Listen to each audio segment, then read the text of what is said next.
ಸ್ನೇಹಿತರೆ ನಮಸ್ಕಾರ. ಚಂದ್ರದ್ರೋಣ ಪರ್ವತ ಶ್ರೇಣಿಯ ಮಾಣಿಕ್ಯಧಾರ ಜಲಪಾತದ ಬಳಿ ಕಳೆದ 3 ದಿವಸಗಳಿಂದ ನಾಪತ್ತೆಯಾಗಿದ್ದಂತಹ ಕೇರಳ ಮೂಲದ 14 ವರ್ಷದ ಅಪ್ರಾಪ್ತ ಬಾಲಕಿ ಶ್ರೀನಂದಾ ಅವರ ದೇಹ ಇವತ್ತು ಪತ್ತೆಯಾಗುತ್ತೆ. ಸುಮಾರು 2000 ಅಡಿ ಆಳದ ಪ್ರಪಾತದಲ್ಲಿ ಬಾಲಕಿಯ ದೇಹ ಸಿಕ್ಕಿದೆ. ಕೇರಳದಿಂದ ಏಪ್ರಿಲ್ 7ರಂದು ಚಿಕ್ಕಮಗಳೂರಿಗೆ ಒಂದು ತಂಡ ಬಂದಿರುತ್ತೆ. ಅದರಲ್ಲಿ 40 ಜನರಿರ್ತಾರೆ ಆ ತಂಡದಲ್ಲಿ. ಅದರಲ್ಲಿ ಶ್ರೀನಂದಾ ಕೂಡ ಒಬ್ಬರಾಗಿರ್ತಾರೆ. ಹಾಗೆ ಬಂದವರು ಇನಾಮು ದತ್ತಾತ್ರೇಯ ಪೀಠಕ್ಕೆ ಮೊದಲನೇದಾಗಿ ಭೇಟಿಯನ್ನು ಕೊಡ್ತಾರೆ ಹಾಗೂ ಮಾಣಿಕ್ಯಧಾರಕ್ಕೆ ಭೇಟಿ ಕೊಡ್ತಾರೆ. ಈ ಮಾಣಿಕ್ಯಧಾರಕ್ಕೆ ಭೇಟಿ ಕೊಟ್ಟಂತಹ ಸಂದರ್ಭದಲ್ಲಿ ಬಾಲಕಿ ಹಠಾತ್ ನಾಪತ್ತೆಯಾಗಿರ್ತಾರೆ. ಈ ಘಟನೆ ನಡೆದ ನಂತರ ಸ್ಥಳೀಯ ಪೊಲೀಸರು ಹುಡುಕಾಟವನ್ನು ನಡೆಸ್ತಾರೆ. ಈ ಕಾರ್ಯಾಚರಣೆಯನ್ನು ನಡೆಸಿದಂಥ ಸಂದರ್ಭದಲ್ಲಿ ಬಾಲಕಿ ಎಲ್ಲೂ ಕೂಡ ಸಿಗುವುದಿಲ್ಲ. ಇಂತಹ ಸಂದರ್ಭದಲ್ಲಿ SDRF, ಅಗ್ನಿಶಾಮಕ ದಳ, ಪೊಲೀಸ್ ಇಲಾಖೆ ಹಾಗೂ ANF ತಂಡಗಳು ಕಾರ್ಯಾಚರಣೆಯನ್ನು ನಡೆಸ್ತವೆ. ದಟ್ಟ ಅರಣ್ಯ ಆಗಿರುತ್ತೆ, ಕಡಿದಾದ ಪರ್ವತ ಪ್ರದೇಶ. ಡ್ರೋನ್ ಮತ್ತು ಥರ್ಮಲ್ ಕ್ಯಾಮರಾಗಳನ್ನು ಕೂಡ ಅಲ್ಲಿ ಬಳಸಲಾಗಿತ್ತು. ಒಂದು ಕಡೆ ಕೊಡಗಿನ ತಡಿಯಂಡಮೋಳ್ನ ಬೆಟ್ಟದಲ್ಲಿ ಶರಣ್ಯ ಅವರು ನಾಪತ್ತೆಯಾಗಿದ್ದರು. ಶರಣ್ಯ ನಾಪತ್ತೆಯಾಗಿ ಸಾಕಷ್ಟು ಗೊಂದಲಗಳು ಕೂಡ ಕ್ರಿಯೇಟ್ ಆಗಿದ್ವು. ಒಂದು ಕಡೆ ಶರಣ್ಯ ಹುಡುಕಾಟವನ್ನು ನಡೆಸ್ತಿದ್ದಂಥ ಸಂದರ್ಭದಲ್ಲಿ ಶರಣ್ಯ ಇನ್ನೇನು ಸಿಗೋದೇ ಇಲ್ವೇನೋ ಅನ್ನುವಂಥ ಸ್ಥಿತಿಯಲ್ಲಿ ಶರಣ್ಯ 4 ದಿವಸಗಳ ಬಳಿಕ ಸಿಗ್ತಾರೆ. ಅದರಲ್ಲೂ ಆಕೆಯ ಮುಖದಲ್ಲಿ ಇದ್ದಂತಹ ಗೆಲುವು, ಆಕೆ ಸಿಕ್ಕಂಥ ಸಂದರ್ಭದಲ್ಲಿ ನಡೆದುಕೊಂಡಂತಹ ರೀತಿ, ವರ್ತನೆ ಎಲ್ಲವೂ ಕೂಡ ಸಾಕಷ್ಟು ಚರ್ಚೆಗೆ ಕಾರಣ ಆಗಿರುತ್ತೆ. ಇದನ್ನು ತನಿಖೆ ಮಾಡಬೇಕು ಅನ್ನುವಂಥ ಒತ್ತಾಯಗಳು ಕೂಡ ಒಂದು ಕಡೆಯಿಂದ ಕೇಳಿಬರುತ್ತವೆ.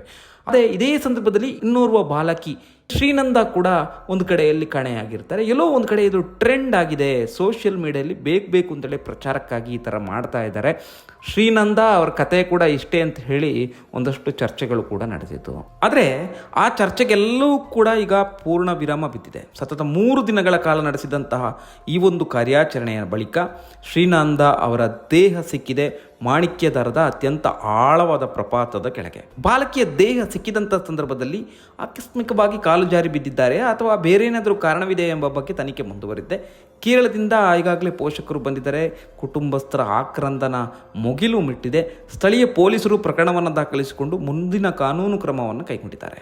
ಕೇರಳದಿಂದ ಬಂದಿದ್ದಂತಹ ಬಾಲಕಿ ಯಾವ ರೀತಿಯಲ್ಲಿ ಈ ಥರ ಒಂದು ಶವವಾಗಿ ಹೋದರು, ಯಾವ ಥರ ಬಿದ್ದು ಹೋದರು, ಅವರ ಪ್ರಪಾತದಲ್ಲಿ ಬೀಳಲಿಕ್ಕೆ ಕಾರಣ ಏನು, ಸುಮಾರು 1500 ಅಡಿ ಆಳಕ್ಕೂ ಹೆಚ್ಚು ಅಂತ ಹೇಳಿ ಒಂದು ಕಡೆಯಿಂದ ಹೇಳ್ತಾ ಇದ್ದಾರೆ. ಇನ್ನೊಂದು ಕಡೆ ಸುಮಾರು 2000 ಅಡಿ ಆಳ ಇರ್ಬೋದು ಅನ್ನುವಂತಹ ಈ ಒಂದು ವಿಚಾರ ಈಗ ಚರ್ಚೆ ನಡೀತಾ ಇದೆ.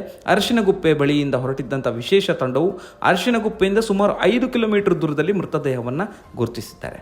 ಬಾಲಕಿಯ ಪತ್ತೆಗಾಗಿ ಪೊಲೀಸರು, ಅಗ್ನಿಶಾಮಕ ದಳ, ಸ್ಥಳೀಯ ತಂಡಗಳು ಹರಸಾಹಸವನ್ನು ಪಟ್ಟಿದ್ದವು. ಅಂತಿಮವಾಗಿ ತಂಡವು ಇದೀಗ ಅತ್ಯಂತ ಕಡಿದಾದ ಮತ್ತು ಅಪಾಯಕಾರಿ ಪ್ರಪಾತದ ಇಳಿಜಾರಿನಲ್ಲಿ ಪತ್ತೆ ಹಚ್ಚುವಲ್ಲಿ ಯಶಸ್ವಿಯಾಗಿದ್ದಾರೆ. ಮೊದಲಿಗೆ ಅವರ ತಾಯಿಯವರು ಹೇಳ್ತಾ ಇದ್ರು, ನನ್ನ ಮಗಳನ್ನಾದರೂ ಹುಡುಕಿ ಕೊಡಿ, ಏನಾದರೂ ನಾವು ಪ್ರಾರ್ಥನೆಯನ್ನು ಮಾಡ್ತೇವೆ ಅಂತೇಳಿ ಹೇಳ್ತಾ ಇದ್ವು. ಪೋಷಕರು ಒಂದು ಕಡೆ ಎಲ್ಲೋ ಒಂದು ಕಡೆ ಕಿಡ್ನಾಪ್ ಅನ್ನುವಂಥ ರೀತಿಯಾಗಿ ಹೇಳಿದರು. ನಮ್ಮ ಮಗಳನ್ನು ಕಿಡ್ನಾಪ್ ಕೂಡ ಮಾಡಿದ್ದಾರೆ. ಈಗ ನೋಡಿದ್ರೆ ಒಂದು ಕಡೆಯಲ್ಲಿ ಬರಸಿಡಿಲು ಬಂದಂತಾಗಿದೆ.